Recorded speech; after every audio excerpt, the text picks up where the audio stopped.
देख रहे हैं बाखबर सुबह। मैं हूं फैसल अब्बासी। इस उम्मीद और यकीन के साथ कि सुबह तमाम इंसानों के लिए सलामती का पैगाम लेकर आई है। आपकी सुबह को, आपके दिन को बाखबर बनाने के लिए हम हाजिर हैं। मेरे साथ इस्लामाबाद स्टूडियोज में तशरीफ रखते हैं सीनियर सहाफ़ी, सीनियर तजियाकार इकराम होती साहब। होती साहब, बहुत शुक्रिया आपका, आपसे गुफ्तगू करेंगे।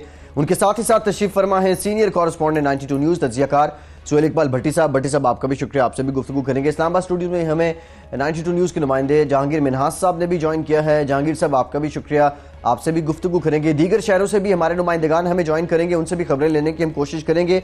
आज के प्रोग्राम में हम मुख्तलिफ खबरें जहां आपके साथ शेयर करेंगे, वहां आज रोजनामा 92 न्यूज़ में शाया होने वाली इंतहाई अहम खबर, और ये खबर पाकिस्तान के उन पढ़े लिखे लोगों के मुतालिक है जो लोग पढ़ जाते हैं, हाईली क्वालिफाइड। 28 स्कॉलर्स से PhD के लिए हुकूमत पाकिस्तान की जानिब से स्कॉलरशिप पे उन्हें भेजा गया, लेकिन ये लोग वहां जाकर पाकिस्तान वापस नहीं आए। जब ये लोग गए थे तो इनके साथ ये मुआहदे तय थे कि इन्होंने वापस आके एक खास मुद्दत के लिए पाकिस्तान में भी अपनी खिदमात अंजाम देनी है। और आपको बताऊं कि इससे सारे वाक़े से ये जो 28 स्कॉलर्स हैं जो वापस नहीं आए, 4 अरब रुपए का नुकसान हुआ है पाकिस्तान को। एक साल में एक स्कॉलर पे हुकूमत पाकिस्तान की जानिब से 1 करोड़ रुपए सर्व किए जाते हैं, और ये अरबों का मामला है। लेकिन ये इंतहाई पढ़े लिखे लोग किस तरह पाकिस्तान के खजाने को चूना लगा के, रोजनामा 92 न्यूज़ में ये खबर पब्लिश हुई है। कासिम नवाज अब्बासी की ये खबर है, उनसे हम इससे मुतालिक भी जानेंगे। दीगर खबरें भी हम प्रोग्राम में शामिल करेंगे। सबसे पहले एक और इंतहाई अहम मामला है अपने प्रोग्राम में। मई 2017 में भट्टी साहब ने इस बात को अयां किया था, ये इंकशाफ किया था कि चेयरमैन SECP शौकत अली अब्बासी का खिलाफ कानून तकर्रुर हुआ है। भट्टी साहब, दस्तावेज के साथ मई 2017 में आपने कहा, फिर 5 अक्टूबर 2018 में आपने बताया कि मौजूदा हुकूमत ने इनको हटाने का फैसला कर लिया, लेकिन इनके हटाने पे एक कन्फ्यूजन भी हमें नजर आई वजारत खजाना के अंदर। उसके बाद अब जो है इन्होंने इस्तीफा दे दिया है, लेकिन इनके तकर्रुर से लेके इस्तीफे तक की कहानी, इसमें ट्विस्ट क्या था और नुकसान कौम के लिए कैसा था? फैसल, देखिए, इसके अंदर सबसे बड़ा नुकसान ये था कि SECP जो पाकिस्तान के फाइनेंशियल सेक्टर का सबसे बड़ा रेगुलेटर है, आजकल हम एंटी मनी लॉन्ड्रिंग की बात करते हैं, कैपिटल मार्केट की बात करें, सबसे इंपॉर्टेंट रोल है SECP का। जब एक इदारे के सरबराही खिलाफ कानून आप तैनात करेंगे तो इसका मतलब है कि आपने फाइनेंशियल सेक्टर को आपने कमज़ोर किया है, आपने मनी लॉन्ड्रिंग के हवाले से जो इक़दाम करने थे आप वो नहीं कर पा रहे, पूरे सेक्टर के ऊपर उसका नेगेटिव इंपैक्ट जाता है। मामला दरअसल ये था कि ये मई 2018 में हमने स्टोरी की थी। दस्तावेज की रोशनी में हमने ये अपना क्लेम किया था कि शौकत हुसैन अब्बासी साहब को साबिक वज़ीर-ए-आज़म शाहिद खान अब्बासी साहब ने खिलाफ कानून चेयरमैन SECP तैनात किया है। वजह उसकी ये थी कि अक्टूबर 2017 तक शौकत हुसैन अब्बासी एक जूनियर ऑफिसर थे और SECP के अंदर जितने डिपार्टमेंट हैं किसी डिपार्टमेंट के वो सरबराह नहीं रहे थे, जूनियर ऑफिसर थे। अक्टूबर 2017 के बाद अचानक उन्हें तरक्की मिलने का आगाज हुआ, और उसके बाद जब कमिश्नर की अपॉइंटमेंट का प्रोसेस शुरू हुआ तो इन्होंने शुरू में अप्लाई नहीं किया था, इनकी शॉर्ट लिस्टिंग भी बाद में हुई, वो भी एक अलग से तनाज़ा था। उसके बाद हमने देखा कि इसके अंदर मार्च में उन्हें कमिश्नर अपॉइंट किया गया, उसके बाद मई 2018 में उन्हें चेयरमैन SECP अपॉइंट कर दिया गया। ये पाकिस्तान के वाहिद ऑफिसर होंगे जिन्हें सिर्फ 4 माह के कलील अरसे में उन्हें 3 से 4 मरतबा तरक्कियां दी गई, और जूनियर ऑफिसर थे। और जब इन्हें चेयरमैन अपॉइंट किया गया, इन्हें कमिश्नर अपॉइंट किया गया, उस वक्त भी SECP के अंदर बेशतर जो डायरेक्टर्स थे और इसके साथ साथ जो एग्जीक्यूटिव डायरेक्टर थे वो इनसे सीनियर थे। और उसके साथ सबसे बड़ा मामला ये हुआ, जो सरकारी दस्तावेज आज भी हमारे पास मौजूद हैं, प्रोसेस शुरू हुआ कि एक्टिंग चेयरमैन अपॉइंट होना है SECP के अंदर, किसको अपॉइंट किया जाए। चूंकि उस वक्त जो SECP के कानून के मुताबिक मुस्तकिल चेयरमैन SECP उस वक्त तैनात किया जा सकता है जब SECP के 5 कमिश्नर पूरे हों। फिर वफाकी हुकूमत के पास जवाबदीद है कि उनमें से जो मोस्ट सीनियर है जो उसको वो चेयरमैन SECP अपॉइंट कर सकते हैं। उस वक्त मामला यह था कि सिर्फ 3 SECP के कमिश्नर काम कर रहे थे, ये नहीं कि आप मुस्तकिल चेयरमैन अपॉइंट नहीं कर सकते थे। दूसरी जानिब मई के पहले हफ्ते में वफाकी कैबिनेट के मेंबरान को एक समरी सर्कुलेट हुई थी, जिसमें सीनियर तरीन कमिश्नर ताहिर महमूद साहब को चेयरमैन अपॉइंट किया गया, बाज़ाब्ता तौर पर मंजूरी दी गई, और होती साहब नोटिफिकेशन जारी हुआ। उस नोटिफिकेशन ने सिर्फ और सिर्फ गजट के अंदर पब्लिश होना था। 9 मई को अचानक उस नोटिफिकेशन को रुकवाया गया, उस समरी को मंसूख करवाया गया, और 2 रोज के इंतहाई कलील अरसे के अंदर शौकत हुसैन अब्बासी साहब को साबिक वज़ीर-ए-आज़म शाहिद खान अब्बासी साहब ने चेयरमैन SECP अपॉइंट कर दिया। उसके बाद यह मामला आगे चलता रहा। हमने 4 अक्टूबर को 5 अक्टूबर को ये स्टोरी की कि वफाकी हुकूमत ने अब बिल आखिर शौकत हुसैन अब्बासी को बरतरफ करने का फैसला कर लिया और इस सिलसिले के अंदर वजारत खजाना को वज़ीर-ए-आज़म सेक्रेटेरिएट की जानिब से अहकामात जारी कर दिए गए हैं। सिर्फ यही नहीं बल्कि इसी के साथ ही मुसाफती कमीशन ऑफ पाकिस्तान की chairperson, state bank of Pakistan के डिप्टी गवर्नर और उसके साथ साथ नेशनल बैंक के सरबराह को भी हटाने का फैसला हुआ था। 5 अक्टूबर को हमने ये स्टोरी ब्रेक की, लेकिन उसके बाद हमने देखा कि बाकी इदारों के सरबराहान को और डिप्टी गवर्नर समेत बाकी नेशनल बैंक और एससीसीपी के सीसीपी के सरबराह को हटा दिया गया, इन्हें नहीं हटाया गया। उसके बाद असद उमर साहब से जब सवाल हुआ तो उनके नॉलेज में यह था कि इनको हटाया जा चुका है, जबकि अमली तौर के ऊपर ये चेयरमैन एससीसीपी मौजूद थे और इजलासों में शिरकत भी कर रहे थे। वफाकी वजीर खजाना ने बिलाखिर नोटिस लिया, हमने दोबारा गुज़श्ता हफ्ते ये मामला टेकअप किया। अब नोटिफिकेशन जारी हुआ है और जब गुज़श्ता वफाकी कबीना के इजलास के अंदर यह फैसला हो गया था कि इनकी तकर्री को खिलाफ कानून डिक्लेयर करना है। अगर शौकत हुसैन अब्बासी साहब की तकर्री को खिलाफ कानून डिक्लेयर कर दिया जाता तो फिर उन्हें कमिश्नरशिप से भी हाथ धोना पड़ते। अल्टीमेटली शौकत हुसैन अब्बासी साहब ने इस्तीफा दे दिया। इस्तीफा गुज़श्ता रोज कबूल कर लिया गया है और सीनियर कमिश्नर ताहिर महमूद को कायम मकाम चेयरमैन एससीसीपी तैनात करने का नोटिफिकेशन जारी कर दिया है और ताहिर महमूद जब तक मुस्तकिल चेयरमैन की तैनाती नहीं होती उस वक्त तक बतौर एक्टिंग चेयरमैन एससीसीपी वो खिदमात सर अंजाम देंगे। ठीक, बड़ी साहब शौकत हुसैन अब्बासी यहाँ भी खुद इस्तीफा दिया उन्होंने, इससे पहले कि वो हटाए जाते। ये एक दानिशमंदी है ताकि फ्यूचर में भी कोई ना कोई ओहदा वो होल्ड कर सकें। जहांगीर मिन्हाज साहब आपकी तरफ आऊँगा, आपकी खबर है, आप ये बता रहे हैं कि साबिक वज़ीर ख़जाना इसहाक डार और साबिक जो वज़ीर सेहत है गालिबन सायरा अफजल तारड़ साहिबा की आप बात करें, इनकी मिली भगत से अद्वियात महंगी हो गई 2 गुना और बोझ ये अवाम पे पड़ गया। क्या तरीका कार इस्तेमाल किया गया, मिली भगत कैसी थी और ड्रैप कहाँ था? ये उस वक्त जो 2015 में मुस्लिम लीग नून की जो हुकूमत थी उसमें जो वज़ीर ख़जाना थे इसहाक डार साहब, उन्होंने वज़ीर सेहत के साथ मिल के मार्च 2015 में एक ऐसी ड्रग पॉलिसी बनाई जो अद्वियात के तयन के लिए, जिसमें आवाम को रिलीफ देने की बजाय जो मल्टीनेशनल अद्वियात की कंपनियां थी और लोकल कंपनियां थी उनको नवाजा गया।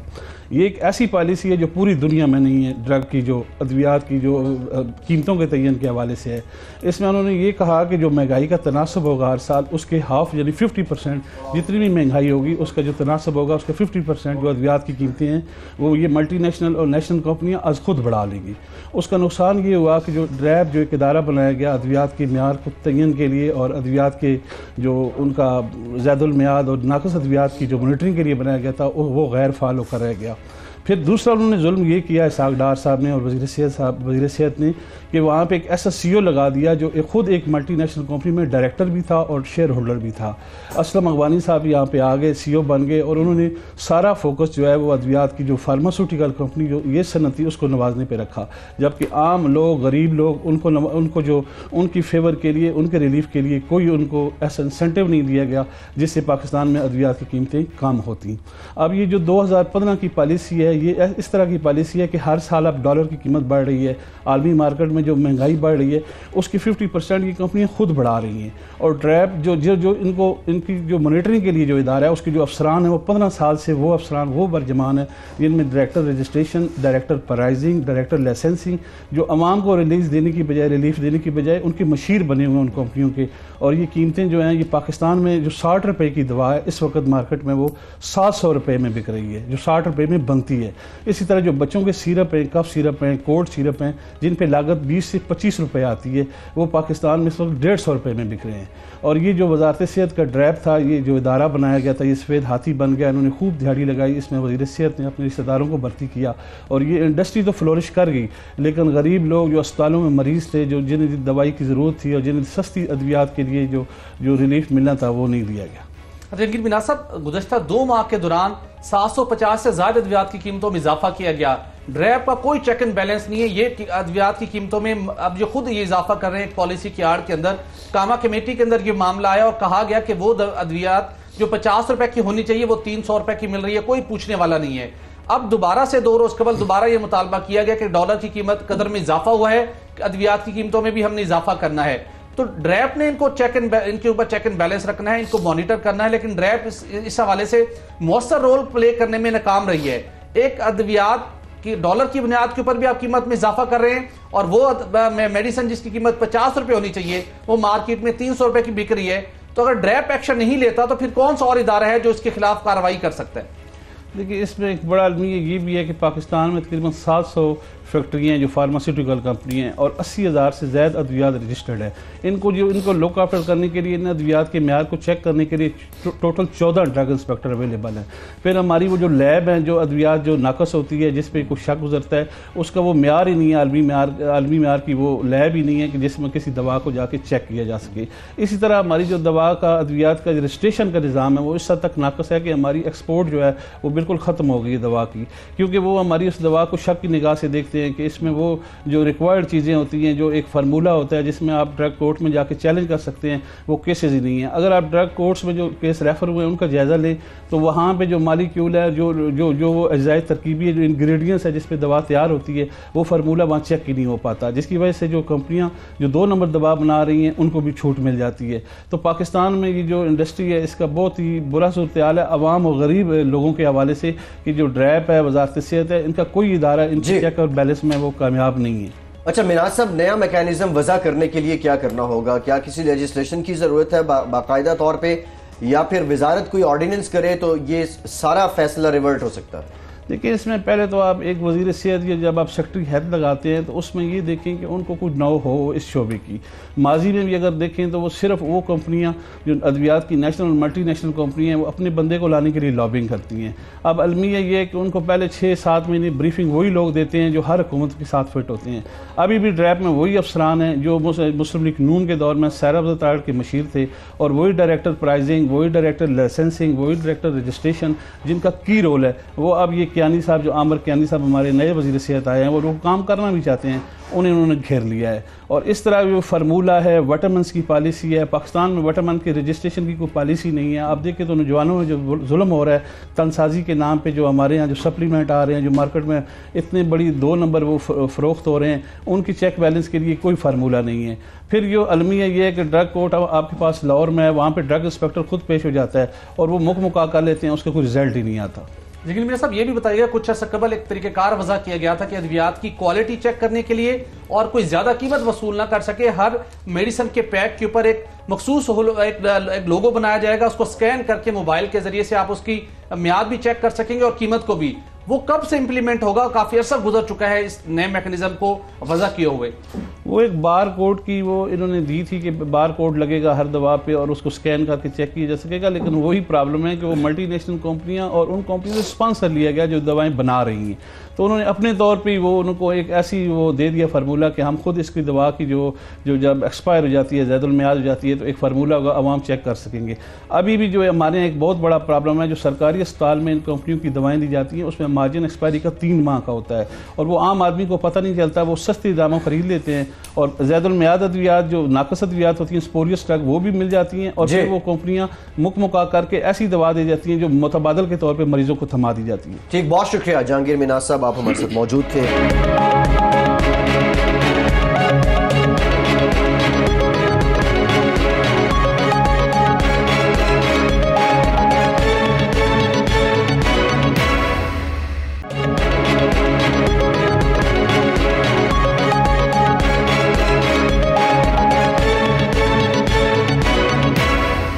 लाहौर से मोहम्मद नवाज संगरा हमारे साथ मौजूद हैं। नवाज, आपकी खबर है, बड़ी इंटरेस्टिंग खबर है कि पिछले कई सालों से कस्टम्स जो है 25 गाड़ियों की इजाज़त उन्हें दी गई एक्साइज एंड टैक्सेशन की जानिब से, और वो 25 गाड़ियों पे अब 100 गाड़ियां चला रहे हैं। बताइएगा ये इनसाइडर क्या है? क्या एक्साइज एंड टैक्सेशन के पास अथॉरिटी नहीं कि वो कस्टम्स को पकड़ सके, पूछ सके कि हमने आपको 25 गाड़ियों की इजाज़त दी, रजिस्टर्ड की, आप 100 गाड़ियाँ चला रहे हैं, और कस्टम्स वाले क्या जवाब पेश कर रहे हैं? देखें बासी साहब, ये जो 25 गाड़ियाँ जो जिनकी रजिस्ट्रेशन की इजाज़त एक्साइज एंड टैक्सेशन ने दी थी, अब मामला ये है कि एक्साइज एंड टैक्सेशन जो है वो ख़ुद जो अपना जारी करदा लेटर जो इसने 2002 में जारी किया था, ये ख़ुद अब उसको ऑन करने के लिए तैयार नहीं है। मेरी बात हुई है जो डायरेक्टर एक्साइज इमरान असलम है, इस मामले को इन्वेस्टिगेट करने के लिए मैं उनके पास गया तो उन्होंने कहा कि ये 2002 का लेटर है, ये आपने निकाला है, हमारे पास इसका कोई रिकॉर्ड नहीं है, हम इस हवाले से कुछ बता नहीं सकते। जब मैं मोटर रजिस्ट्रेशन अथॉरिटी के पास गया तो उन्होंने बताया कि ये 2002 का लेटर, उनका भी सेम जवाब था, ये जो नंबर हैं ये हमारे रिकॉर्ड में मौजूद भी नहीं है, तो पता नहीं कस्टम वाले अब इसको किस तरह चला रहे हैं। उन्होंने कहा कि ये एक दो एजेंसियों का मामला है, एजेंसी हमारे पास आई, एक्साइज जो एजेंसी है, तो कस्टम एजेंसी को हमने ये नंबर 2002 में अलर्ट किया। अब हम इनके बारे में कुछ बता नहीं सकते। कुछ नंबर एंटर भी किए कि ये नंबर कहाँ कहीं पे रजिस्टर्ड हैं या नहीं है, लेकिन उनके रिकॉर्ड में ये नंबर बिल्कुल शो नहीं हुए। तो फिर जब मैं कस्टम हुकाम के पास गया कि मैंने कहा कि ये नंबर जो आप चला रहे हैं, ये जो 25 नंबर हैं, इनका आप मुझे कोई डाटा दे दें, मुझे ये बता रहे हैं कि आप कितनी गाड़ियाँ चला रहे हैं, कस्टम महकमे की अपनी कितनी गाड़ियाँ और कितनी गाड़ियाँ जो आपने स्मगल शुदा गाड़ियाँ पकड़ी हैं वो आप इस्तेमाल करें, उनका मुझे कुछ डाटा दे दें। तो मुझे उस हवाले से कोई डाटा नहीं दिया गया और मुख्तलिफ जो है ना वो हीले बहाने बनाए गए कि हम जी FBI को हेडक्वार्टर को इस हवाले से माहाना आगाह कर रहे हैं और हम कोई ऐसी गाड़ी इस्तेमाल नहीं कर रहे जिसकी हमें इजाज़त नहीं है। लग्जरी गाड़ियाँ जो हैं उनका केस सुप्रीम कोर्ट में भी रहा है, तो हम अब इन गाड़ियों को नहीं यूज़ कर रहे। लेकिन सवाल ये पैदा होता है कि जो 2002 में लेटर जारी किया था उसकी क्रेडिबिलिटी अब कोई नहीं रही, क्योंकि उसको एक्साइज जो है वो ओन करने के लिए तैयार नहीं है। वो कहते हैं कि हमारे पास 16 साल पुराने लेटर का जो आप निकाल के ले आए हैं उसका हमारे पास कोई रिकॉर्ड मौजूद नहीं है।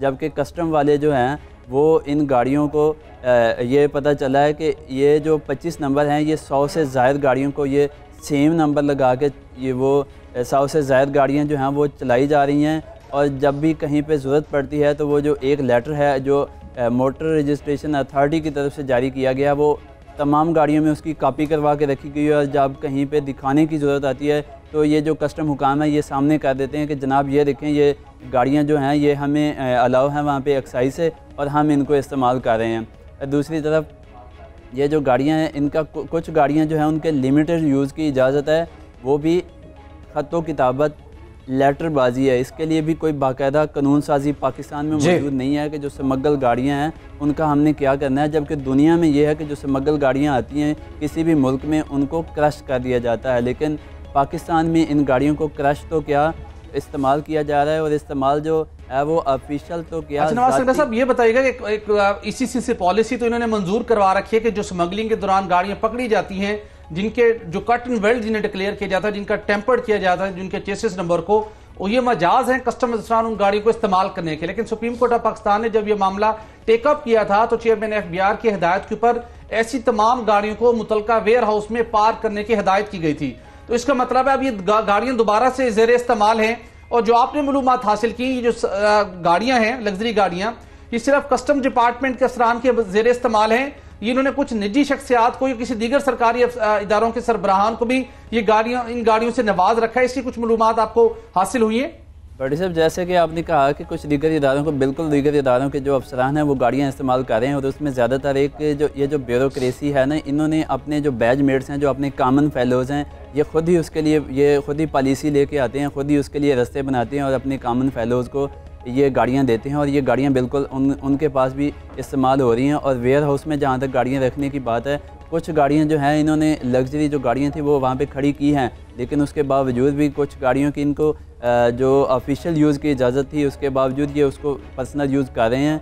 और इस तरह जो तमाम ये कस्टम हुकाम है ये बताते तो कुछ और हैं लेकिन करते कुछ और हैं। और FBI हेडक्वार्टर में जो रिपोर्ट जा रही है उसमें यही बताया जा रहा है कि हमने तमाम गाड़ियाँ जो हैं वो खड़ी कर दी हैं, लेकिन वहाँ पे कुछ गाड़ियाँ खड़ी की गई और कुछ गाड़ियाँ जो हैं ये इस्तेमाल कर रहे हैं जो कि इनको इजाज़त नहीं है। और दुनिया भर में जिस तरह कोई क्रश कर दी जाती हैं, पाकिस्तान में ये गाड़ियाँ इस्तेमाल कर रहे हैं। और जिस तरह आपने बताया कि ECC ने कोई इसकी इजाज़त दी है, मुझे भी यहाँ पे बताया गया कि इस पर कोई काम हो रहा है कि जो स्मगल शुदा गाड़ियाँ हैं उनको चूँकि हम मार्केट में नहीं ला रहे हैं ना हम क्रश कर रहे हैं, तो हम ये कोई ऐसी पॉलिसी बना रहे हैं कि जो दीगर महकमे हैं वो इन गाड़ियों को ख़रीदें और हम ये गाड़ियाँ उनको बेच दें। और एक मुझे और मज़े की बात बताई गई कि ये जो हम इसलिए गाड़ियाँ खड़ी नहीं कर रहे हैं कि खड़ी जो है वो ख़राब हो जाएंगी, लेकिन जब वो यूज़ में आएंगी तो उनकी कुछ रिपेयरिंग भी होती रहेगी और वो रोड पे रहेंगी तो वो ज़ाया होने से बच जाएंगी। और इस तरह हमारी ये पॉलिसी है कि हम इनको जो है इस्तेमाल करें। और मैंने कोशिश की कि मुझे ये कंप्लीट जो है ये फिगर बता दें। मैंने 4-5 जो कस्टम के ऑफिसर हैं, एडिशनल कलेक्टर हैं, डिप्टी कलेक्टर हैं, उनसे मैंने बात की कि मुझे आप जो है ना कुछ डाटा दे दें, तो किसी किस्म का कोई डाटा ये प्रोवाइड नहीं कर सके। और इन्होंने मुझे ये बताया कि हम ये डाटा जो है वो FBI हेडक्वार्टर इस्लामाबाद को भिजवा रहे हैं और अब हम ये गाड़ियाँ इस्तेमाल नहीं कर रहे। और जब मैंने थोड़ा सा इनको आगे बात चलाने की कोशिश की, पूछने की बात की, तो इन्होंने कहा कि हम बेबस हैं, तो आप काइंडली जो है ना आप इस मामले को इन्वेस्टिगेट ना बताइएगा। ये गाड़ियाँ सिर्फ पंजाब में इस्तेमाल हो रही हैं या पूरे पाकिस्तान में हैं?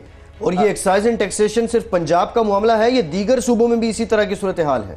दीगर सूबों में तो अभी तक मैं वो इस वाले से कुछ नहीं बता सकता, लेकिन पंजाब में ये हो रहा है। ये कस्टम हाउस जो है उसमें गाड़ियाँ इस्तेमाल हो रही हैं, कस्टम कलेक्ट्रेट जो प्रिवेंटिव है उसमें इस्तेमाल हो रही हैं, इधर कस्टम ड्राई पोर्ट पर इस्तेमाल हो रही हैं, ठोकर न्याज बेग पे इस्तेमाल हो रही हैं, ये कस्टम ट्रैफिकिंग जो एयरपोर्ट है वहाँ पे इस्तेमाल, तमाम जगहों पे ये गाड़ियाँ जो हैं इस्तेमाल हो रही हैं।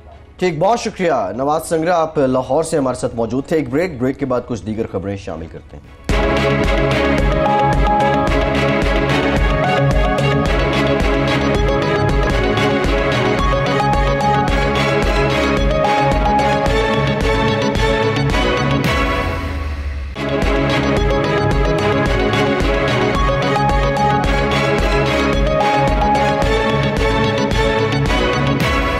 ब्रेक के बाद एक बार फिर से आपको खुशामदीद कहेंगे। रुख करते हैं कराची का। कराची से हमें ज्वाइन किया है वकील रहमान साहब ने। वकील साहब बहुत शुक्रिया आपके वक्त का। वकील साहब, आपकी खबर यह है कि सोने और डॉलर समेत करेंसियों की ऑनलाइन ट्रेडिंग के जरिए शहरियों को लूटा जा रहा है। मर्केंटाइल एक्सचेंज बुनियादी तौर पर ये सारे मामलात करती है। ये जो दीगर लोग इस तरह के काम कर रहे हैं, ऑनलाइन ट्रेडिंग कर रहे हैं, इनका तरीक़ाकार क्या है और ये किसके साथ रजिस्टर्ड है?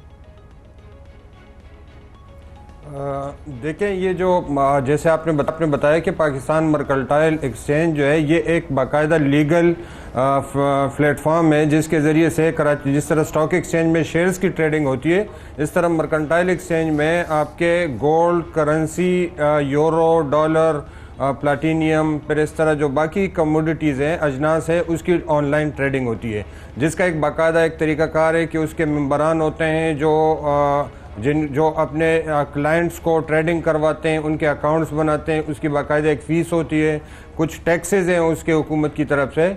अब ये है कि इस लीगल फ्रेमवर्क को देखते हुए इसका जो पस मंज़र में हो ये रहा है कि कुछ इस तरह के ग्रुप्स जो है वो आ गए हैं जिन्होंने अपने दफातर खोल दिए हैं और वो उन मेंबरान की आड़ में वो ये शो करते हैं अपने क्लाइंट्स को कि हम ये आपको ऑनलाइन ट्रेडिंग कराते हैं। उनके पास कुछ इस तरह के सॉफ्टवेयर उन्होंने इंट्रोड्यूस किए हैं जिसके ज़रिए से वो ट्रेडिंग में अपने क्लाइंट्स को ये दिखाते हैं, ये तासुर देते हैं कि जैसे वो लिंक हैं उसी ऑनलाइन ट्रेडिंग से और इंटरनेशनली वो रेट के साथ जो ऑर्डर प्लेस करते हैं, कोई चीज़ ख़रीदते हैं, बेचते हैं या जो भी ट्रेडिंग हो रही है वो उसी के साथ मुंसलिक है। हालांकि हकीकत में वो उनके सॉफ्टवेयर जो है वो किसी सेंट्रलाइज उससे लिंक नहीं होते हैं, बल्कि वो उनके अपने सॉफ्टवेयर की हद तक होते हैं, जिसका वो फ़ायदा ये उठाते हैं कि वो सॉफ्टवेयर में टेम्परिंग करते हैं। अगर कहीं पर क्लाइंट वो कोई कमा रहा हो, कोई उसको फ़ायदा मिल रहा हो, तो वो उसके सॉफ्टवेयर को ब्लॉक कर देते हैं, या कहीं पर वो इस तरह की रिसर्च रिपोर्ट्स देते हैं जिसके ज़रिए से उनके मिसगाइड करते हैं, या कहीं पर उनको ये बताया जाता है कि आपने फ़लाँ वक्त पर ये आपने ऑर्डर प्लेस किया था और आपको ये नुकसान हुआ है, तो उनका नुकसान शो करके वो उनको बिल्कुल उनके पैसे हड़प किए जाते हैं। और वो कई लोग ऐसे जब कुछ अरसे अपने दफातर चलाते हैं उसके बाद अपने दफातर बंद करके गायब हो जाते हैं। ये काफ़ी अरसे से ये प्रैक्टिस हो रही है और इस पे जो है माजी में FIA जो है वो इसके इन्वेस्टिगेट भी करती रही है, कुछ लोगों की गिरफ्तारियाँ भी हुई हैं। कुछ अरसे के लिए ये मामला दब जाता है, लेकिन फिर जब देखते हैं कि सूरत हाल थोड़ी सी जो है नरम हो गई है तो दोबारा से ये एक्टिव हो जाते हैं। इस वक्त भी बदकिस्मती से जिस तरीके से हम देख रहे हैं कि गोल्ड के रेट और डॉलर के रेट उसमें फ्लक्चुएशन बहुत ज़्यादा बढ़ गई है, तो उसका फ़ायदा उठाते हुए और दूसरी तरफ लोगों के पास इन्वेस्टमेंट एवेन्यू नहीं है, लोगों के पास पैसे हैं लेकिन वो ये नहीं समझते हैं, उनको ये अंदाज़ा नहीं हो रहा कि वो कहाँ पर इन्वेस्ट करें, तो ऐसे लोगों को ये टारगेट करते हैं, उनको ये सब्ज़ बाग दिखाते हैं और उनको जो है उस तरह जान से देकर उनको अपने इसमें नेटवर्क में लाते हैं। अच्छा वकील रहमान, ये सादा लोगों को लूटने का एक नया तरीक़ेकार है और काफ़ी अरसे से इससे मुतल्लिक शिकायत मौसूल हो रही थी और कुछ अर्सा कब इस्लामाबाद स्टॉक एक्सचेंज में भी इस किस्म के कुछ फ्रॉड देखने को मौका मिला, लोगों को लूटने के बाद वो लोग फरार हो गए, उसके बाद किसी को अपनी रकम ना मिल सकी। इस मामले के ऊपर अवाम में शोर-ओ-गाही बेदार करने के लिए किस इदारे की जिम्मेदारी है जो ऐसे लोगों से मुतल्लिक आवाम को आगाह कर सके, और हिफाजती तदाबीर क्या हैं जिससे लोग जान सकें कि ये लीगलाइज तरीके से ये बिजनेस हो रहा है और फलां शख्स गैर कानूनी तरीके से बिजनेस कर रहे हैं। एक आम शहरी किस तरीके से जान सकता है?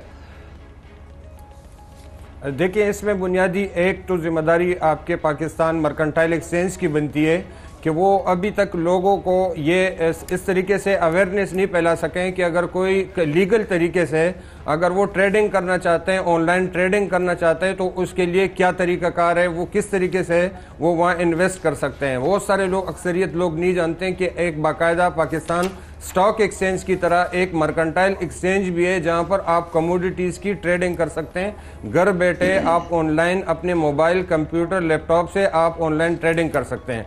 बदकिस्मती से अभी तक इस मर्केंटाइल एक्सचेंज के बारे में उस तरीके से अवेयरनेस नहीं है, तो बुनियादी जिम्मेदारी तो उनकी है कि वो उस तरीके से थोड़ा सा अपने इस काम को मार्केट करें। दूसरा, आपके जो है FIA है, दूसरे इदारे हैं, वो उनको ये नज़र रखनी चाहिए, क्योंकि इसमें एक शिकायत ये भी आ रही है कि इस तरीके इसमें कुछ लोग यहाँ के लोकल होते हैं, कुछ आपके बाहर अब्रॉड किसी इंग्लैंड, लंदन वगैरह में बैठ के भी जो है इनके साथ एक नेटवर्क में काम करते हैं। तो उसमें एक ये शिकायत भी आ रही है कि इसी ट्रेडिंग की आड़ में मनी लॉन्ड्रिंग भी हो रही है। आपके जो है वो कुछ पैसे भी आपके हवाला हुंडी और इस तरह मनी लॉन्ड्रिंग की एक शक्ल भी जो है इसकी बनती हमें शिकायत मिल रही है। तो ये FIA और उनको भी देखना चाहिए कि अगर कहीं ऑफिसेस कहीं बंगलों में बने हुए हैं या कहीं बिल्डिंग में इस तरीके से मशकूक दफातर बने हुए हैं जिनका जो है काम का और उनके नाम और उनके लेबल, उसके बोर्ड लगे हुए हैं, वो थोड़े से मुबहम है, कोई उस तरीके से क्लियर नहीं है, तो उस पर भी नज़र रखने की ज़रूरत है। फिर तीसरा, हमारे अपने जो माशरे में आपके खुद अपनी भी देखना चाहिए कि हम ये जो ट्रेडिंग कर रहे हैं इसकी कानूनी लीगलिटीज़ है क्या है, और क्या हम ये जो कर रहे हैं इसकी वो कानूनी लीगल फ्रेमवर्क के मुताबिक है ये काम जो हम कर रहे हैं या नहीं है। आपके वालिदैन, आपके दोस्त या दूसरे जो रिश्तेदार हैं उनको भी अपने इस पे नजर रखनी चाहिए। फ्रॉड को रोकने में SSCP का क्या किरदार है? SSCP का कानूनी तौर के ऊपर तो यकीनी उसी के दायरे कार में ये मामला आता है।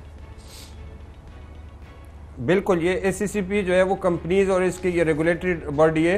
अगर कोई कंपनी या कोई ट्रेडिंग कर रहा है, कोई ट्रेडिंग कंपनी के तौर पे अगर कोई काम कर रहा है, तो ये SSCP का काम है कि वो इस तरह गैर रजिस्टर्ड किसी कंपनी को जो है वो काम करने से रोके और उस पर नज़र रखें, और उसकी जो है वो अगर कहीं ऑनलाइन कोई काम इस तरह हो रहा है तो वो उसके बाकायदा उसके वो चेक करे कि अगर वो कानूनी उसकी रजिस्टर्ड है तो सही है, नहीं तो उसके खिलाफ शिकायत मुतालिका इदारों करके उसके खिलाफ कार्रवाई करे।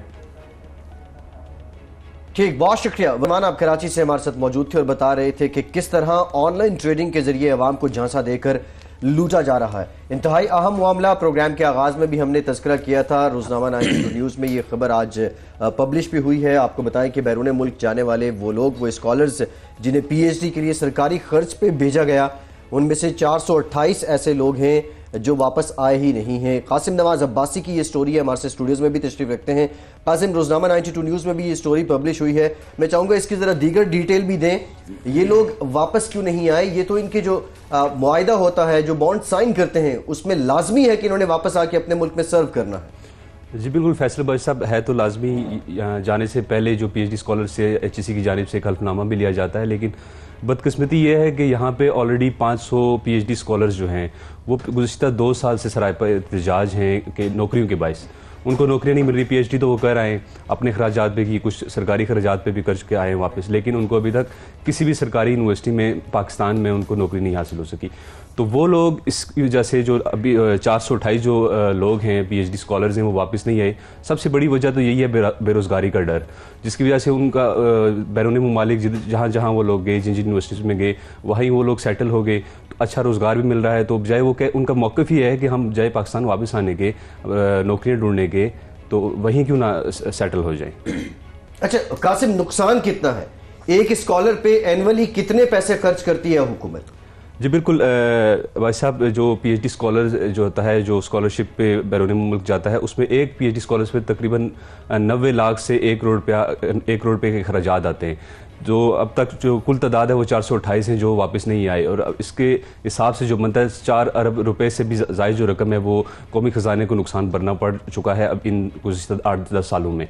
जबकि जो अहम बात ये भी है कि इन 428 स्कॉलर्स जो हैं इनमें से 55 जो है उनके खिलाफ कार्रवाई हुई है, उनसे जुर्माने भी वसूल किए हैं, लेकिन दीगर जो हैं वो अभी भी बैरून मालिक मौजूद हैं और अभी तक उनके खिलाफ कोई भी कार्रवाई अभी ताहाल कोई कार्रवाई अमल में लाई जा सकी। अच्छा कासिम, ये बताइए कि हम देखते हैं कि यहाँ पर जो हमारी मुख्तलिफ यूनिवर्सिटीज़ के अंदर बाज़ PhD स्कॉलर्स ऐसे भी मौजूद हैं जिनकी PhD की डिग्री के हवाले से उनके ऊपर ये बड़े संगीन इल्ज़ामात हैं कि चरबा साजी में वो मुलविस पाए गए हैं। उसके अंदर साबिक चेयरमैन HEC का नाम भी शामिल रहा है जिनके खिलाफ तहकीकात हो रही हैं, और HEC के अंदर तैनात एग्जीक्यूटिव डायरेक्टर की डिग्री के ऊपर भी इसी किस्म का मामला हुआ, और कुछ सरकारी जामियात में पढ़ाने वाले असातिज़ा के बारे में भी कुछ इसी किस्म की शिकायत के ऊपर तहकीकात हो रही हैं। अगर बैरून मुल्क कुछ लोग इस वजह से मौजूद है कि उन्हें पाकिस्तान के अंदर उन्हें मुलाजमत नहीं मिल रही, तो HEC का तो रोल है ना कि जो लोग चरबा साजी में मुलविस पाए गए हैं आप उन्हें साइड लाइन करें, आप उन्हें HEC की पॉलिसी के मुताबिक ब्लैक लिस्ट करें, और मेरिट के ऊपर जो बैरून मुल्क से HEC जो PhD मुकम्मल करके लौटे आप उन्हें वहां पर मुलाजमतें दें। और उसके साथ साथ अब नए चेयरमैन HEC इस मामले के ऊपर बड़े फोकस्ड हैं। जो लोग बैरून मुल्क मुकीम हैं उन्हें वापस लाने का क्या कोई तरीकेकार है कि वो वापस आएं और पाकिस्तान की यूनिवर्सिटीज़ के अंदर प्राइवेट और सरकारी शोबे के अंदर कैपेसिटी मौजूद है वो यहाँ पर आकर वापस आकर मुल्क की खिदमत करें? जी बिल्कुल भट्टी साहब, जो पहले आपने बात की कि जिस तरह HEC के साबिक चेयरमैन थे उन पर भी चरबासाजी के इल्ज़ाम थे, फिर एग्जीक्यूटिव डायरेक्टर हैं, अब जो एग्जीक्यूटिव डायरेक्टर जो अब मौजूदा जो चेयरमैन HEC जो नई गवर्नमेंट ने तैनात किए डॉक्टर तारिक बनौरी, उन्होंने बड़ी वो फोकस्ड हैं इस HEC के मामले में। और गुज़िश्ता 2 दिन कबल जो है एग्जीक्यूटिव डायरेक्टर बहुत अहम पोस्ट है चेयरमैन HEC के बाद में, एक मेन ओहदा है HEC में, जिसके HEC का टोटल जो है बजट से लेके हर मामला जो है एग्जीक्यूटिव डायरेक्टर की अंडर ज़ेर निगरानी होता है।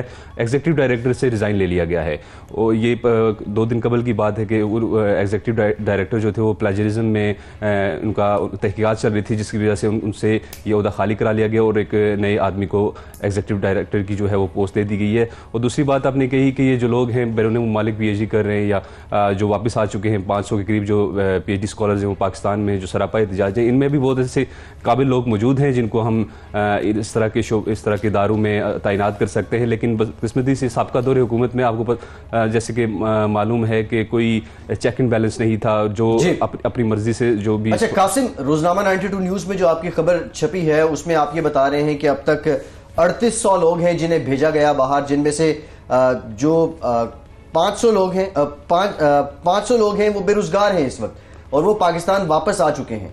जी जामियात में 38,000 स्कॉलर्स मजीद भी तो चाहिए, उनको इन स्कॉलर्स को वहां क्यों नहीं खपाया जाता? जी भाई साहब, मैं थोड़ी सी तोसी करता चलूँ कि अब तक जो है HEC के तहत 5,800 जो हैं वो स्कॉलरशिप के लिए भिजवाए गए हैं, जिनमें से 3800 है वो मुकम्मल कर चुके हैं और दीगर जो हैं वो कुछ मुकम्मल कर रहे हैं और 428 हैं जो कि वापस उन्होंने इनकार कर दिया पाकिस्तान आने से।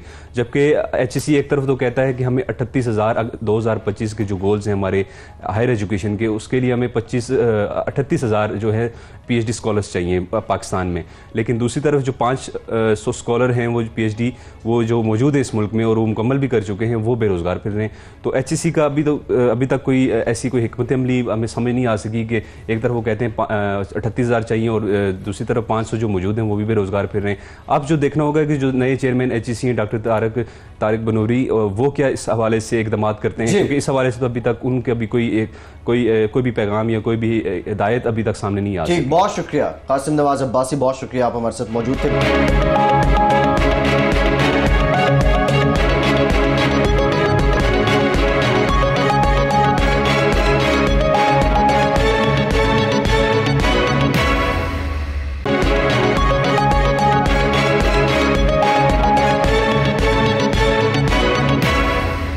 भट्टी साहब, आपकी तरफ आएंगे। हुकूमत की जानिब से एक और फैसला किया गया, अहम इमारतों को अब यूटिलाइज करने का फैसला कर लिया गया है।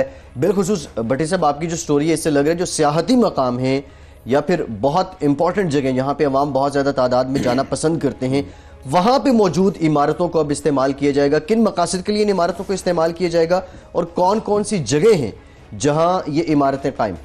फैसल, वज़ीर-ए-आज़म इमरान खान की हिदायत के ऊपर मुल्क भर में सरकारी इमारतों के मौसर इस्तेमाल के लिए और उसके साथ साथ ऐसी इमारतें जो पहले से कायम हैं मुख्तलिफ नामों के हवाले से, उनकी जो मेंटेनेंस के ऊपर करोड़ों रुपए के अखराजात बर्दाश्त करना पड़ते हैं और नुकसान उठाना पड़ता है।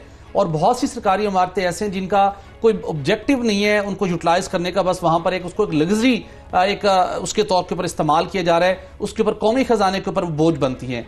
इन सारी चीज़ों को रैशनलाइज करने का फैसला किया गया और उसके साथ साथ इसी सिलसिले के अंदर कुछ सरकारी इमारतों के अलावा जो सरकारी अराजी है उसको भी वागजार कराने के लिए हमें मुल्क भर में देखते हैं कि ऑपरेशन का सिलसिला जारी है।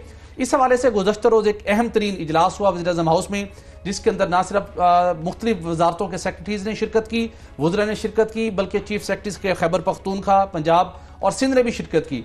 इसके अंदर बहुत से हकायक सामने लाया गया। हम उन सरकारी अराजी की जानिब वागजार पुराने का सिलसिला तो जारी है, यहाँ पर सिर्फ उन सरकारी इमारतों का जायजा लिया गया जो चारों सूबों में मौजूद हैं और उनका इस्तेमाल क्या हो रहा है और उनके इस्तेमाल के साथ साथ उनके ऊपर उठने वाले करोड़ों रुपए के खर्चात कितने हैं, उसका सारा जायजा लेने के बाद अब एक नई पॉलिसी मुरतब की जा रही है। कुछ फैसले कर लिए गए हैं जो भी हम अपने नाज़रीन के साथ शेयर करेंगे, कुछ मजीद फैसले आने वाले दिनों में होंगे। पहला, प्राइम मिनिस्टर इमरान खान साहब को बताया गया कि गवर्नमेंट हाउस मरी की तज़ीन और आइश के ऊपर गुज़श्ता दवार के अंदर 60 करोड़ रुपए खर्च किए गए और उसका इस्तेमाल क्या है, उसका वो सिर्फ और सिर्फ अवाम की और टैक्स देंदगान की रकम के ऊपर बोझ है, कोई उसका ऑप्टिमम यूटिलाइजेशन नहीं है। इसको भी किसी न किसी दीगर मकासद के लिए इस्तेमाल करने का फैसला किया गया है। उसके बाद कसरे नाज कराची के सालाना जो खसारा है सिर्फ वो 2 करोड़ रुपए है। उसके बाद चंबा हाउस लाहौर का सालाना खसारा बताया गया है 1 करोड़ रुपए है। इस खसारे से छुटकारा हासिल करने का फैसला किया गया है। और गवर्नमेंट हाउस मरी जिसके ऊपर 60 करोड़ रुपए होती साहब, जिसके तज़ीनो आराइश पर खर्च किए गए, अब उसके ऊपर यह फैसला किया गया है कि गवर्नमेंट हाउस का मरी को कश्मीर पॉइंट मरी पे जो कि वाक़ इसको जदीद सहूलतों से आरास्ता करके होटल कायम करना चाहिए। ये एक ऐसा होटल हो जहां पर ना सिर्फ सियाह आएंगे, वहां पर वो क्याम भी कर सकते हैं। उसके बाद अगर सरकारी कोई अफसरान जाना चाहते हैं तो वो भी वहां पर अगर क्याम करेंगे तो उनको अपनी जेब से अदायगी करना पड़ेगी। यानी कि ये ना हो कि आप करोड़ों पैसे का इमारत की आपने तज़ीन और आइश की, उसको मेंटेन कर रहे हैं, वहां पर सरकारी मुलाजमीन खिदमात से इंजाम दे रहे हैं और सरकारी अफसरान और उनके अहले खाना और अजीज़ो कारी वहां पर जाके मुफ्त में क़याम करें और उसका बोझ पड़े कौमी खजाने के ऊपर। इस फैसले को, प्रैक्टिस को ख़त्म करने का फैसला किया गया है। अब गवर्नमेंट हाउस मरी को जदीद सहूलतों से आरास्ता एक होटल बनाने का फैसला किया गया है। चीफ सेक्रेटरी पंजाब को इस हवाले से जल्द अज जल्द तमाम तर जो रिक्वायरमेंट है वो पूरी करने की हिदायत जारी कर दी गई है। इसी तरह पंजाब हाउस पिंडी जो कि मरी पॉइंट पर वाक़या है उसको यूनिवर्सिटी में तब्दील करने के हवाले से गौर किया गया है। वजारत मिनिस्ट्री ऑफ नेशनल एजुकेशन को यह हिदायत की गई है कि आप इस हवाले से वर्किंग मुकम्मल करें। इस पंजाब हाउस पिंडी पॉइंट मरी को यूनिवर्सिटी में तब्दील किया जाएगा। इसके साथ साथ पंजाब हाउस और गवर्नर हाउस रावलपिंडी की जो अनेक्सी है उसमें इंफॉर्मेशन टेक्नोलॉजी पार्क और इंक्यूबेशन सेंटर बनाने की तजवीज़ दी गई है, जिसके अंदर IT के तलबा को और नए एंटरप्रेन्योर्स को वहां पर मुख्तलिफ अपनी चीज़ें मुतारिफ करवाने का मौका मिलेगा, सीखने का मौका भी मिलेगा, जिससे IT की इंडस्ट्री मजीद फ़रोग पाएगी। उसके साथ 90 शहर कायद-ए-आज़म की इमारत को क्राफ्ट म्यूजियम और कॉन्फ्रेंस हॉल में तब्दील करने के हवाले से इकदाम शुरू कर दिए गए हैं, इसका भी ताकि मौसर तरीके से इसको यूटिलाइज किया जा सके। इसी तरह चंबा हाउस लाहौर को जो उसकी जगह है वो एक बड़ी मरकजी जगह पर चंबा हाउस ये वाक़या है। इसको हिदायत दी गई चीफ सेक्रेटरी पंजाब को कि इसका कोई ऐसा प्लान बनाया जाए कि इससे हमें बाज़ाब्ता तौर के ऊपर पंजाब गवर्नमेंट को आमदनी हासिल हो सके, ना कि हमें सालाना 2 करोड़ रुपए या 1 करोड़ रुपए का नुकसान बर्दाश्त करना पड़े। इसी तरह स्टेट गेस्ट हाउस लाहौर और कराची में 5 स्टार होटल बनाने की तजवीज़ है। ये स्टेट गेस्ट हाउस लाहौर और कराची प्राइम लोकेशन पर वाक़ हैं। प्राइम मिनिस्टर का ये ख्याल है और उसके साथ साथ मिनिस्ट्री ऑफ प्लानिंग का ख्याल है कि इनकी जो प्राइम लोकेशन है इसका एडवांटेज हासिल करते हुए पब्लिक प्राइवेट पार्टनरशिप के तहत 5 स्टार होटल बनाकर वहां से सालाना करोड़ों रुपए की आमदन हासिल की जा सकती है। इसी तरह गवर्नर हाउस पेशावर को खवातीन के लिए मुख्तलिफ पार्क और म्यूजियम बनाने के हवाले से भी तजवीज़ दी गई है। और सबसे बढ़कर गवर्नर हाउस नथिया गली को, जो कि बहुत पुरफजार खूबसूरत जिसकी लोकेशन है, वहां पर उसको एक बुटीक होटल के लिए बुटीक होटल बनाकर उसको इस्तेमाल में लाने का फैसला किया गया है। ये वो सारे इकदाम हैं जो कि सरकारी इमारतों से मुतल्लिक हैं, जिसके इनिशियल कुछ फैसले गुज़श्ता रोज़ किए गए हैं। आइंदा 15 रोज़ के दौरान जो हतमी फैसला करके इन तमाम सरकारी इमारतों को मौसर तरीके से इस्तेमाल करने का प्लान किया जाएगा। और जो ऑब्जेक्टिव है कि खसारा भी ना उठाना पड़े आपको और कौमी खजाने पर बोझ भी ना हो, बल्कि खजाने में आमदन जमा हो सके। इस ऑब्जेक्टिव के तहत इन तमाम इमारतों का जो तरीके का इस्तेमाल का तरीकेकार है वो तब्दील किया जा रहा है। ये जो 90 रोज़ा प्लान है पीटीआई की गवर्नमेंट का, उसके बुनियादी और अहम मामला है और जिसपे स्पेसिफिकली पब्लिक का इंटरेस्ट भी बहुत ज्यादा है। प्रोग्राम का वक्त हो गया, बहुत शुक्रिया इकराम होती साहब आपका, सोहेल इकबाल भट्टी साहब आपका, फैसल अब्बासी को आज के प्रोग्राम से इजाजत दीजिए।